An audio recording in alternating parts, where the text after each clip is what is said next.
Hello bachcho, let's read this question. The question says the reaction of chloroform with alcoholic KOH and paratoluene form option first जिसमें हमारे पास एक benzene ring के ऊपर CH3 और Cn है para position पर। Option second के अंदर हमारे पास बेंजीन रिंग के ऊपर CH3 और N2Cl है। ऑप्शन 3 के अंदर बेंजीन रिंग के ऊपर हमारे पास CH3 एंड NHCHCl2 है। एंड ऑप्शन फोर्थ के अंदर हमारे पास बेंजीन रिंग के ऊपर CH3 और NC है, दैट इज आइसोसाइनाइड। हमें बताना है कि अगर हम पैराटोलिडीन की रिएक्शन क्लोरोफॉर्म और अल्कोहलिक KOH के साथ कराते हैं तो हमारा प्रोडक्ट कौन सा बनेगा। तो बच्चों सबसे पहले इस क्वेश्चन के की कंसेप्ट की बात करते हैं। इस क्वेश्चन में हमारा की कंसेप्ट होगा कार्बाइलमीन रिएक्शन।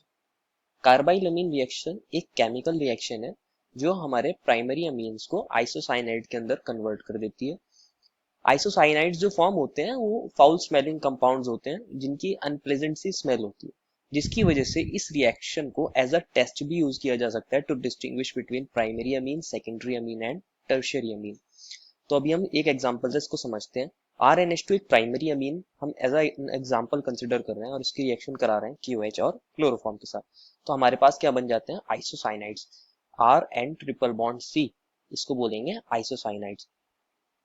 यहाँ पर N के ऊपर कौन सा चार्ज होगा पॉजिटिव एंड C के ऊपर कौन सा चार्ज होगा नेगेटिव। हम इनको सिंपली RNC भी लिख सकते हैं। अभी हम अपनी रिएक्शन को देखते हैं कि इसमें क्या होगा। फर्स्ट ऑफ ऑल हमें दिया गया है पैराटोलिडीन।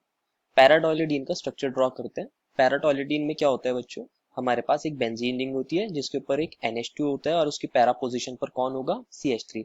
दैट इज NH2 और CH3 एक दूसरे की पैरा पोजीशन पर होंगे, इसलिए इसको बोलते हैं पैराटोलिडीन। और इसकी रिएक्शन हम करा रहे हैं KOH के साथ एज वेल एज क्लोरोफॉर्म के साथ। तो अभी मैंने बताया था कि हमारा प्राइमरी अमीन किसके अंदर कन्वर्ट हो जाता है आइसोसाइनाइड्स के अंदर, क्योंकि हमारे पास पैराटोलिडीन के अंदर भी NH2 ग्रुप प्रेजेंट है जो कि एक प्राइमरी अमीन ग्रुप है। तो ये भी किस में कन्वर्ट हो जाएगा आइसोसाइनाइड में। तो हम इसको लिख सकते हैं NC एंड पैरा पोजीशन पर CH3 एज इट इज रहेगा। तो अभी हम अपने ऑप्शंस में चेक कर लेते हैं। ऑप्शन फर्स्ट के अंदर साइनाइड बनना है और हमारा बना है आइसोसाइनाइड, तो ऑप्शन फर्स्ट तो इनकरेक्ट है। ऑप्शन सेकंड के अंदर N2Cl बन रहा है और हमारा तो आइसोसाइनाइड बनना है, तो ऑप्शन सेकंड भी गलत है। ऑप्शन थ्री के अंदर NHCHCl2 है तो ये भी गलत। एंड लास्ट ऑप्शन में आइसोसाइनाइड्स बनना है पैरा पोजीशन पर CH3 की, तो option fourth is the correct answer. Therefore, the final answer is option number 4. I hope you understood it well and best of luck.